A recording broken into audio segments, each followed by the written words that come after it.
ప్రపంచ దేశాలపై ఇరాన్ ప్రతీకార చర్యలు చేపడుతోంది. హర్మూజ్ జలసంధి క్లోజ్ చేసింది. సుప్రీం లీడర్ ఖొమేనీ హతంతో ఒక్కసారిగా జలసంధి మూసివేసినట్లుగా ఇరాన్ ప్రకటించింది. దీంతో చమురు రవాణా ఇప్పుడు ఇబ్బందికరంగా మారే అవకాశం కల్పిస్తుంది.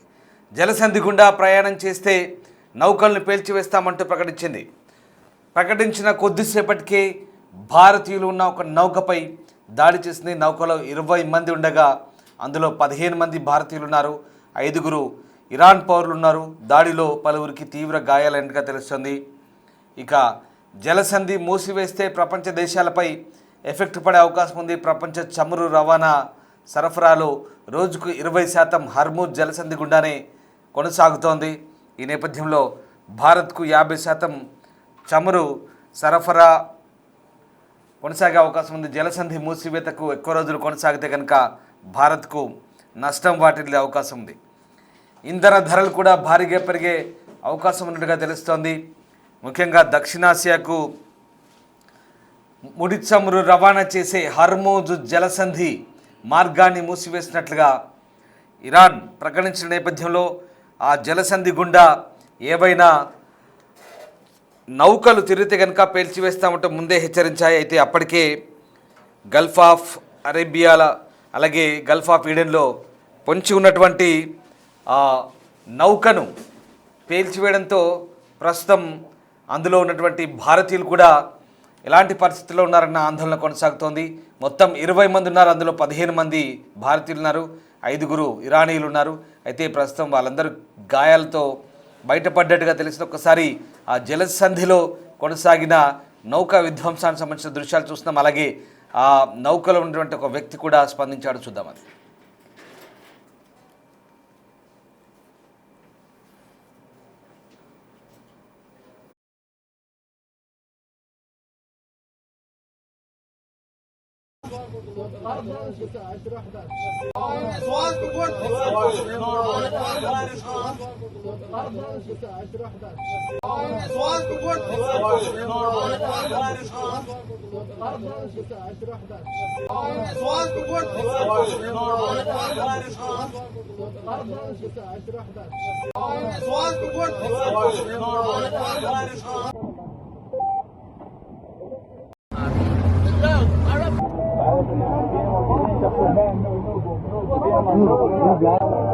This is my ship, full blast engine room.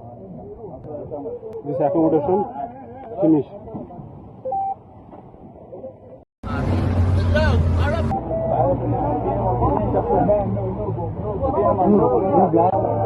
This is my ship, full blast engine room. This accommodation finish. అంతర్జాతీయ చమురు రవాణాకు జీవనాడి వంటి హర్మూజ్ జలసంధి ఇరాన్ సుప్రీం లీడర్ ఖొమేనీ మృతితో భగ్గుమంది. ఈ కీలక చమురు మార్గాన్ని మూసివేసినట్లు టెహ్రాన్ ప్రకటించిన కొన్ని గంటల్లోనే ఓ ట్యాంకర్ను లక్ష్యంగా చేసుకొని దాడి చేసింది. ఇక పలావు దేశ పతాకంతో వస్తున్నటువంటి స్కైలైట్ చమురు ట్యాంకర్పై ఆదివారం ఒమన్లోని ముసాండమ్ ద్వీపకల్పం వద్ద ఖసాబ్ పోర్ట్ వద్ద ఇరాన్ దాడి చేసింది. ఈ సమయంలో నౌకలో మొత్తం 20 మంది సిబ్బంది ఉన్నారు. వీరిలో 15 మంది భారతీయులు ఉన్నారు, మిగిలిన వారు ఇరాన్ జాతీయులు. ఈ దాడిలో 4 గాయపడ్డట్టుగా ఒమన్ వెల్లడించింది. ఒమన్లో పలావు దేశ పతాకంతో వస్తున్న స్కైలైట్ చమురు ట్యాంకర్పై ఈ దాడి జరిగింది. ముసాండమ్ ద్వీపకల్పం దగ్గర ఇసాబ్ పోర్టు దగ్గర ఈ ఘటన జరిగినట్టు తెలుస్తుంది. ఖసాబ్ పోర్టు దగ్గర ఈ ఘటన జరిగింది. మొత్తం 20 మందిలో 15 మంది భారతీయులు, మిగిలిన వాళ్ళు ఇరాన్ దేశీయులు ఉన్నారు. అరేబియా సముద్రంలో ఒమన్కు చెందిన ముసాండమ్ ద్వీపకల్పంలో అలాగే ఇరాన్ మధ్య ఉన్నటువంటి అత్యంత ఇరుకైన జలసంధి ఇది. 25 కిలోమీటర్ల డిస్టెన్స్ ఉండేటువంటి దీంట్లో ఓ చోట అత్యంత ఇరుకుగా కేవలం 33 కిలోమీటర్లు మాత్రమే ఉంటుంది.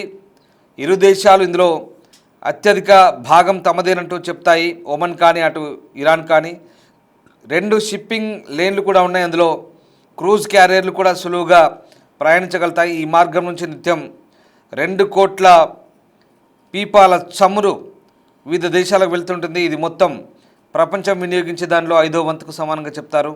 సౌదీ, ఇరాన్, యుఏఈ, కువైట్, ఇరాక్ల నుంచి ఎగుమతి అవుతాయి. ఇక లిక్విఫైడ్ న్యాచురల్ గ్యాస్ రవాణా కూడా అత్యంత కీలకం. 1/3 ఎల్ఎస్జి కూడా ఇక్కడి నుంచే, ఎల్ఎన్జి లిక్విఫైడ్ న్యాచురల్ గ్యాస్ అంటారు, ఇక్కడి నుంచే వివిధ దేశాలకు చేరుతుంది.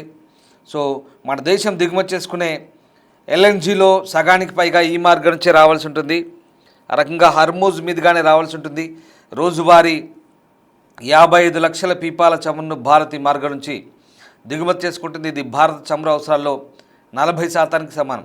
గత 2 నెలల్లో ఇది 50% చేరింది. హర్మూజ్లో ఇబ్బందులు ప్రపంచ చమురు మార్కెట్లను తీవ్రంగా ప్రభావితం చేసే అవకాశం ఉంది. 1988 వరకు జరిగిన ఇరాన్ ఇరాక్ యుద్ధం ప్రభావం జలసంధిపై పడింది. అప్పుడు ఇరు దేశాలు పరస్పర ఎగుమతులను దెబ్బతీసేందుకు ట్యాంకర్లపై దాడులు చేసుకున్నాయి. దీనిని ట్యాంకర్ వార్ అని కూడా అన్నారు.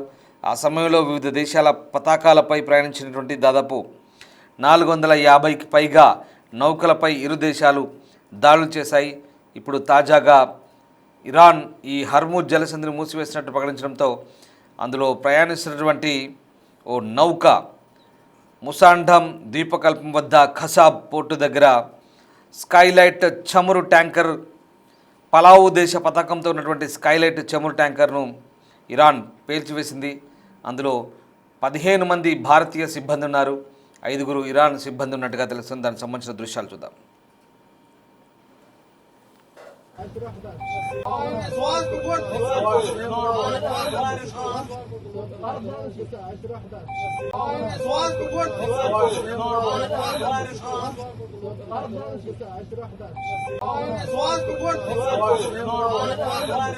Engine room. This accommodation finish. అంతర్జాతీయ రాజకీయ రంగస్థలం మీద యుద్ధమేఘాలు కమ్ముకున్న వేళ శనివారం ఇరాన్పై అమెరికా, ఇజ్రాయెల్ జరిపిన దాడులు ప్రపంచ ఆర్థిక వ్యవస్థకు గుండెకాయ లాంటి హర్మూజ్ జలసంధి మూసివేతకు దారితీసేలా కనిపిస్తున్నాయి. ఒకవేళ ఈ జలసంధి గుండా రవాణా పూర్తిగా ఆగిపోతే కనుక ప్రపంచవ్యాప్తంగా చమురు సరఫరా నిలిచిపోయి ధరలు అమాంతం పెరిగే అవకాశం కనిపిస్తోంది. ఈ హర్మూజ్ జలసంధి ప్రాముఖ్యత అంతలా కనిపిస్తోంది. ఇక భారత ఎగుమతిదారులపై దీని ప్రభావం కూడా ఖచ్చితంగా కనిపించే అవకాశం మనకు తెలుస్తోంది. హర్మూజ్ జలసంధి ఒమన్, ఇరాన్ దేశాల మధ్య ఉన్నటువంటి ఒక ఇరుకైన సముద్ర మార్గంగా చెప్తారు. ఇది ఉత్తరాన ఉన్నటువంటి పర్షియన్ గల్ఫ్ను, దక్షిణాన ఉన్నటువంటి గల్ఫ్ ఆఫ్ ఒమన్, అరేబియా సముద్రంతో కలుపుతోంది. దీని వెడల్పు అత్యంత ఇరుకైన చోట కేవలం 33 కిలోమీటర్లు మాత్రమే ఉంటుంది. అయితే ఓడలు ప్రయాణించే మార్గం మాత్రం ఇరువైపులా కేవలం 3 కిలోమీటర్లు మాత్రమే ఉంటుంది. గల్ఫ్ దేశాల నుంచి చమురును ప్రపంచానికి చేరవేసే ఏకైక సముద్ర మార్గం కావడంతో దీనికి విపరీతమైనటువంటి వ్యూహాత్మక ప్రాముఖ్యత కొనసాగుతోంది. అయితే ప్రపంచవ్యాప్త చమురు వినియోగంలో దాదాపు 5వ వంతు ఈ జలసంధి గుండానే ప్రయాణిస్తోంది. అలాగే గతేడాది సగటున 20 మిలియన్ బ్యారెళ్ల ముడి చమురు, అలాగే కండెన్సేట్ ఇంధనాలు ఈ మార్గం ద్వారా రవాణా అయ్యాయి. ఒపెక్ సభ్య దేశాలైన Saudi Arabia, Iran, UAE, Kuwait, Iraq తమ ఎగుమతులను ప్రధానంగా ఆసియా దేశాలకు ఈ మార్గం ద్వారానే పంపిస్తాయి. అలాగే ప్రపంచంలోనే అతిపెద్ద ఎల్ఎన్జీ ఎగుమతిదారైన ఖతర్ తన గ్యాస్ రవాణాను దాదాపు పూర్తిగా ఈ జలసంధిపైన ఆధారపడి కొనసాగిస్తుంది. అయితే ఇప్పుడు జలసంధి మూసివేస్తే కనుక దక్షిణాసియా దేశాలైనటువంటి సౌత్ కొరియా, అలాగే థాయిలాండ్, దాంతోపాటు చైనాకు చమురు రవాణా పూర్తిగా ఇబ్బందికర పరిస్థితులు మారే అవకాశం ఉంది. భారత్ కూడా చమురు రవాణాలో ఆటంకం కలిగే అవకాశం ఉంది. ఇక ఈ నేపథ్యంలో ప్రస్తుతం ఈ జలసంధి మూసివేత సంబంధించి వస్తున్నటువంటి వార్తల నేపథ్యంలో చమురు ధరలకు కూడా రెక్కలు వచ్చే అవకాశం ఉంది. అయితే ఇప్పటికే ఏ నౌక ప్రయాణించినా అక్కడి నుంచి పేల్చివేస్తామంటూ ఇరాన్ హెచ్చరించిన నేపథ్యంలో పలావు దేశం పతాకంతో ఉన్నటువంటి ఒక నౌకని, అందులో భారతీయ సిబ్బంది ఉన్నటువంటి ఒక నౌకని పేల్చివేయడంతో ప్రస్తుతం ఆ నౌక హర్మూజ్ జలసంధి నుంచే తిరిగి ఇరాన్ స్వాధీనం చేసుకున్నట్లయితే పేల్చివేసి మొత్తం మీద ఇప్పుడు జలసంధిని మూసివేయడం ద్వారా ప్రపంచ చమురు రవాణా మార్గాన్ని ఒకసారిగా ఇరాన్ తన గుప్పిట్లోకి తెచ్చుకున్నట్లయింది.